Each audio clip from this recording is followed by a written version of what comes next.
Ki te whei au ki Te Ao Mārama, Neke atu te kotahi mano nā tāngata ka mahue pea ki muri ki te whiwhi pūtea tautoko utu o te rā e toru rima tekau tāra te nui. E aropu ana nā kaiwhakamataara i te UFC ki Amerika ki te whakapapa Māori o Kaikara, France, me tōna whai te taitara kōmāmā o Te Ao. Ka te tiro atu ki tetahi kaupapa pakiwaituhi ahu-tengi o nā marae me nā whakairo o te Tai Rāwhiti.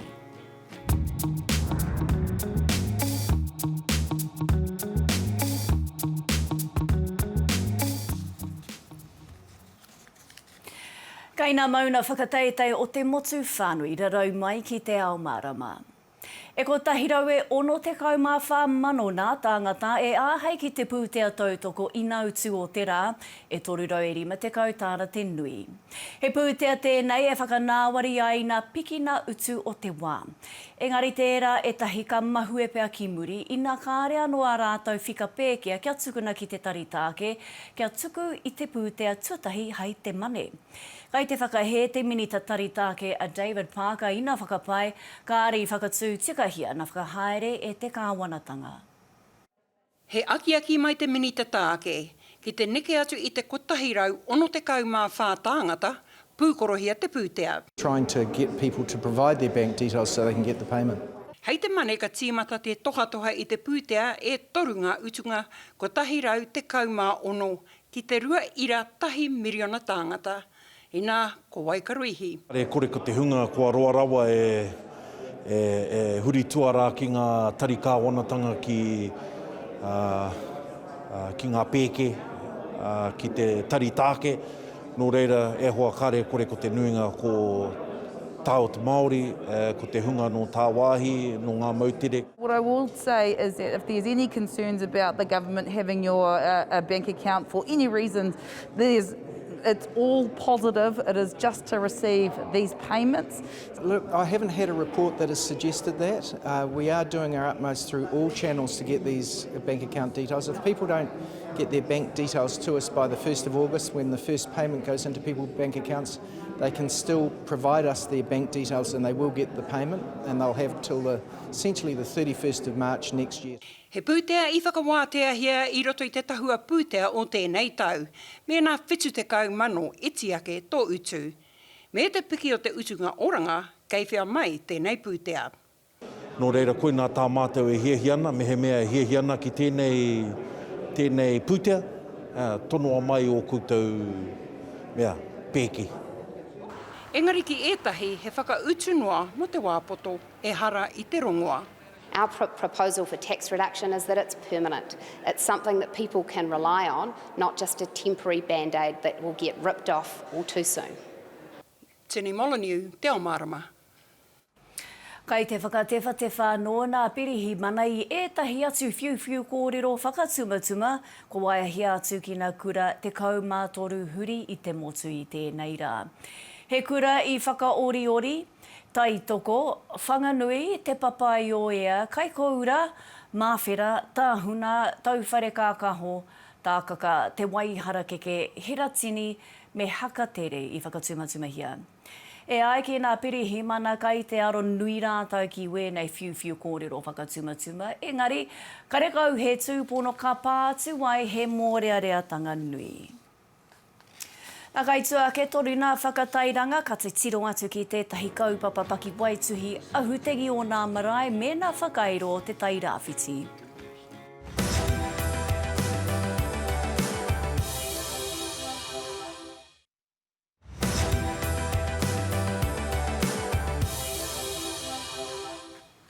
Nau mai anō, ki te arawa waka me nā rongo o te wā ki reira. Kua ngahoro te rori ki te kaino o whakarewarewa. E raru ana te uru o nā kaino hotu haurangi Ngāti Wāhia. Me te hunga tāpoi e toro atu ana ki te nohoanga rongo nui nei o te ao tāpoi Māori. Nā kai reira, kerea marae nai nei te tahi o nā kai kawe kōrero a aukaha. Kerea mahi aha nā kōrero kai a koe? Tēnā koe peata ai, ko aukati hia te rori o tira, te piriti o whakarewa kai konei, kei taku taha mauhi, ko ngā pirihiwana kai konei e arotake o tira e whakatewhatewa ana i tēnei āhuatanga. No te takiwā o te toru karaka i tēnei ahi nei ka pā te rongo ki ngā ratonga kua horo tēnei rori, kei muri iau tōna 2 mita, tōna whānui, tōna tahi mita, te whāroa me te aha, toko rua ngā tūruhi i konei e tiro ana i tēnei ahi nei ka hinga tētahi wahine ki roto i te rua nei ko haria ia ki te hohipera i te mea kei te taumata tuatahi ia rā ko te tino mō rea wātu, tino raurura wātu nā runga i tana hinga ki roto i tēnei o ngā rua nei. E ai ki ngā tāngata kei konei whakarewa e noho ana I kite rātau I te auahi e puta mai ana I te tīma e puta mai ana tōna kotahi wiki ki muri. Ka whakatūria ngā koeko, hei whakatūpato I te hunga o tirai ngā uri o tēnei o ngā pā. Kia kore ai rātau e takahi I tērā wāhanga o te rori, nā wai ka tanuku I te rānei. Me te aha kei konei ngā mana o tūhaurangi o tira o tēnei pā. E arotake ana I te ara whakamua I tēnei wānei. Ko te kōrero ia ka kati te rori mō ngā waka I te roanga o tēnei pōnei kia tai ki te rā pōpō ka tirohia anōhia e rātau. Whai tēnā rau atu koe, kiri ama right, kai kawe kōrero a aukaha. Nā he kamupene hangarau Māori te whare tapuni mahi o toro I Tūrananui a Kiwa e hanga nei I ngā pikitia no Te Ao Mārama. Ko tāna kaupapa hou, he pakiwaituhi ahu-tengi o ngā marae mena whakairo te Tai Rāwhiti. I tai atu hoki tā mātou karere a muri whiwhi ki te whare o toro. E pakaoreore ana e nei whakairo I ngā ringarehe o te ao hangarau. He māpū I roto I tēnei rohe, he mea hei whakapiri I ngā iwi e whā, I konei. Ko tā manuhiri I rongo whakaata māhaki me Ngātipura. Ko tikanga o tērā māpū, ko toitū te ingoa hei whakapakari. I ngā iwi I runga I te kaupapa o te whakaora no whakapakari I ngā marae. He kaupapa tēnei nā te kamupene o Toro Studios, hei whakatēnā tēnā I ngā uri o te Tai Rāwhiti ki te ako I ngā pūrākau o te kāinga mā te hangarau. Ko te mea nui ki au I roto I nei rangahau mō ngā kōrero mō ngā marae. Ko te hua o tērā mahi, te rapa haere ki ngā karakia, whakapapa, mōtetea, koro tahito. E pāna ki tau o ahi. Ki au nei te rawe hoki o te whakaora no I rā koro mai I ngā pukapuka a ngā kraua. Neke atu I te waru tekau ngā mara I te takiwā nei. Hei tā Barry, he nui ngā whakapā taritari e pā ana ki te kaupapa. Me aha koa, I ko ke tonu ngā mahi. Ko mātoko ahu hoa, haere ki te ruku ki te rā I rā kōrero. Ko kite I te rahi pai o ngā kōrero o ngā tohunga I roto I rā kōrero. Ko te aronga matua o Toro Studios kia tōtō mai te hunga rangatahi ki e nei mahi. Kare anō rātau I kite a whatu ki te pāki. No te mea o ngā ahuatanga katoa te noho ki roto tūranga. He pūrei whutuporo, he haere ki te mahi roto I ngā māra o tūranga. Ina kāre rātou moho he whanaunga I roto I te tino pāki. Kene ka maha ake e nei taonga o Te Ao Tūroa e whai wāhi atu I ngā tikanga o Te Ao hau. Muri whiwhi, Te Ao Mārama. Ko te reo Māori kuki airani I Aotearoa nei, ko tata te kore haha. I tiho I te rua tekau o rauna rangatahi kuki airani, he ārero Māori. I tēnei wiki, tai atu ai a tōrere nui a Rangi Wilson o Waikato Tainui me kuki airani, e rua tekau tau te pakeke. Ki raro tonga mo te tai openga mai vanui. He kaupapa e tū hono atu ai I tōna whānau ki o rātau reo me o rātau ahurea. No aitutaki. Kia ora. He mātai nai na nui kua tūtuki I te tūtakitanga a tēnei mokopuna ki tōna koroua. Tūrau arema. Kororo ana ia I te reo kuki airani. E moio ana ia ki ngā whakapapa, ki ngā maunga, ki ngā awa, ki ngā moana, ki ngā tikanga katoa. Kua ki ki taku ngā kako, ki taku manawa. Tā riki o taki timu, ko taku auntie te rā. Ko te tūtakitanga tuatahi tēnei atorere nui Arua Wilson, ki tētahi o ona Pākeke nō Rarotonga. Nō te rā nei, ka ea, ka tau i tāna noho ki ngā rekereke o tata Orongere Strickland. Hare te ngākau i te titiro tēnei mokopuna. Te atahua, te wairua, pai tonu tēnā. Ko te motuhaketanga o taku reo kuki airani, ki au, he motuhake rawa i te mea tuatahi ake he uri au no te whenua nei, no reira e tika ana me motuhake ki au.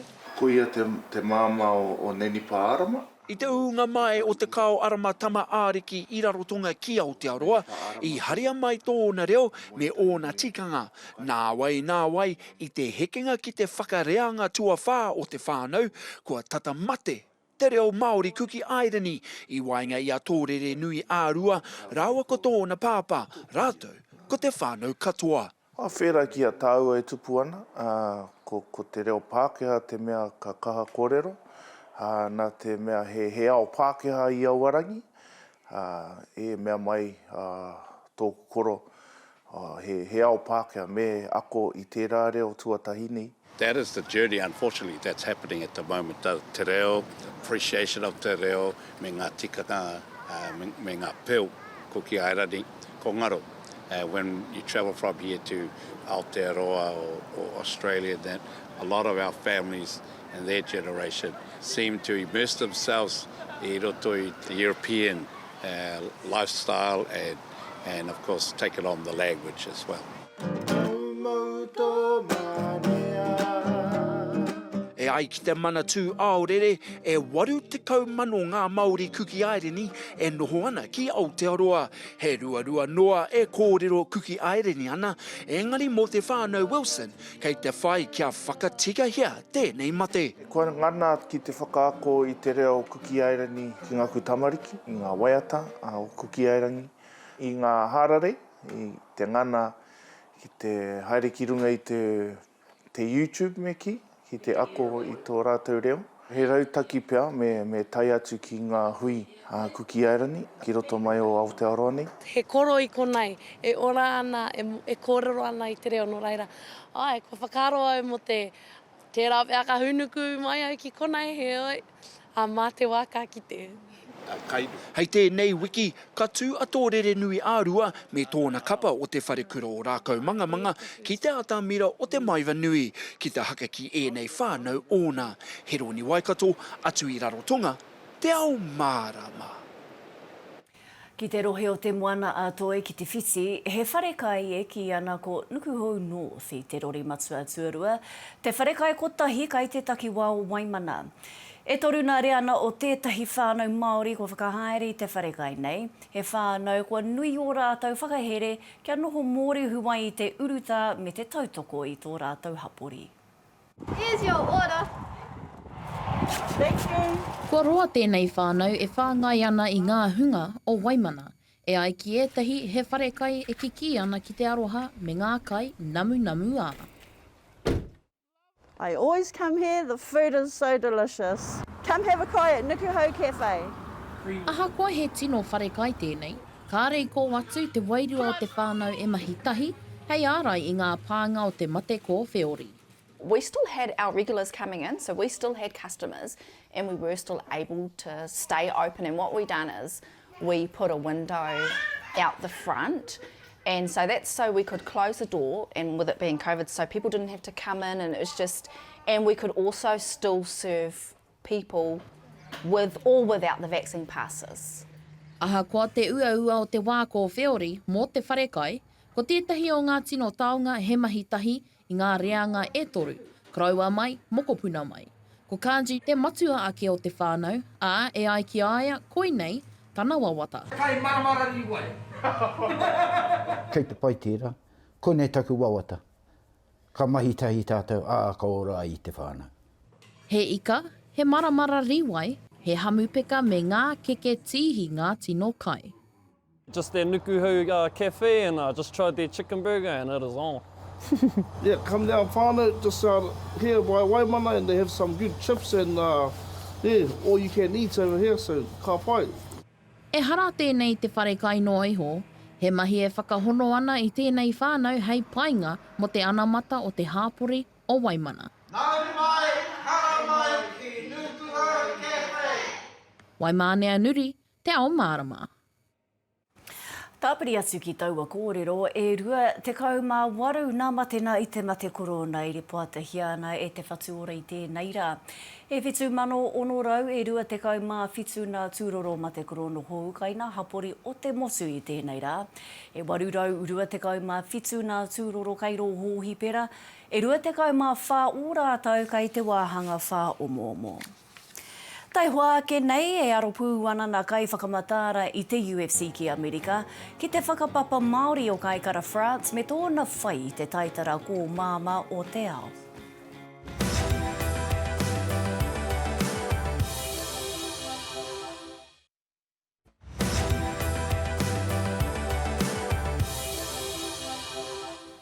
Hoki mai anō. Huri ake ana ki te hā kina ko te uri o Ngāti Raukawa ko Dion Youth te toa o te ao whakatere pahi kara BMX o tōna pakeketanga whā tekau marima ki te whā tekau ma iwa tau i nā whakataetai o te ao i Nantas whiwhi. Kua roa te uri no toko roa e moe ana ki angitu ia i te hā kina nei mai anō i tōna kuhuna tuatahi hei tamaiti. He oi, i te noho tuatoru mai a Youth mō te roana o te reihi, no te huri nā whakamutuna i puta tōna ihu ki mua kia whakatina taua hia nui ona. Ka mutu e whaihua ai tōna upoko māro i roto i nā tau o te kowhiori, ka mutu hei taumaro i te hina pauri i nā whakataetai e toru tau ki muri.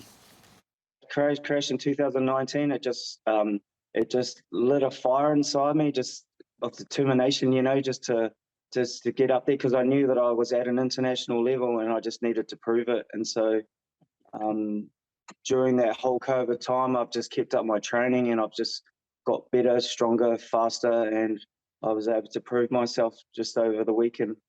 Yeah, I'm world champ. Love it. It's what I've dreamed of.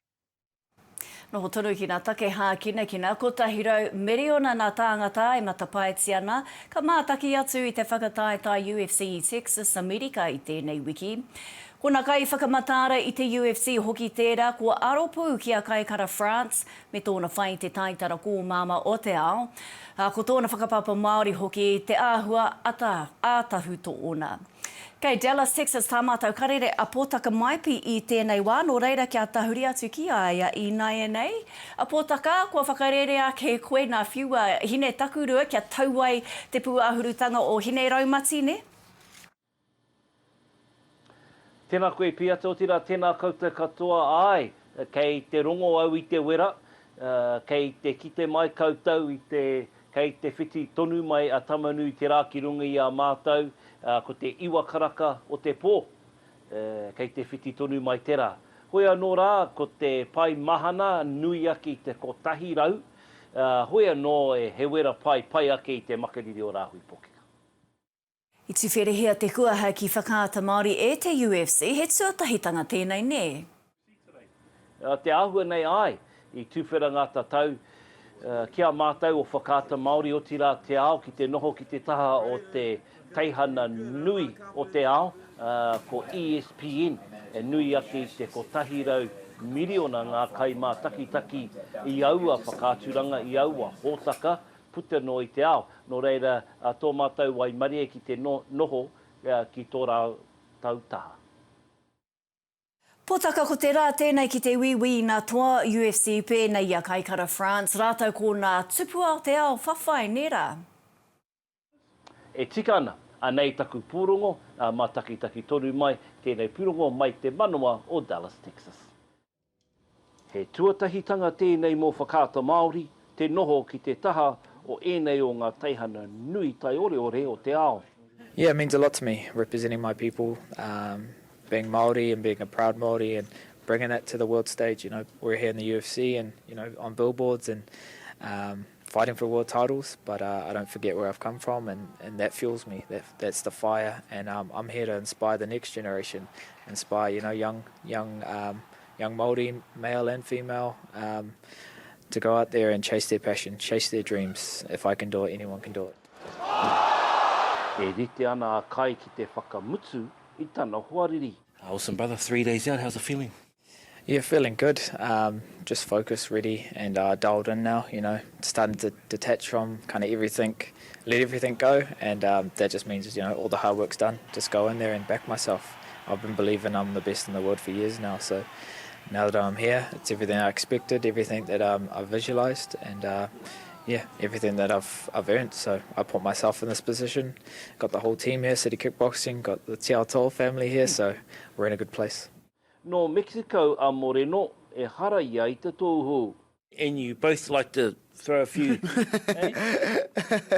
Yeah, I think that the style for this fight, like, can make an like very, very excited match between us because Kyle loves the striking. Kyle loves to go forward and try to get the finish. And for me, it's the same. Like I show to the world, I can like finish the fight whatever I want, like in the ground, on the feet. So yeah, man, like it looks like a really, really good match of this Saturday.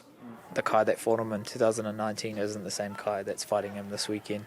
You know, I'm just on a different level, being a father now, being a husband, more experiences, and yeah, just that self-belief. I feel like that's what's the difference. And having this momentum now where I'm at in my career, being on a 3-fight win streak, fighting the best guys in the world, I'm just ready to go out there, make a statement, and put them away this time.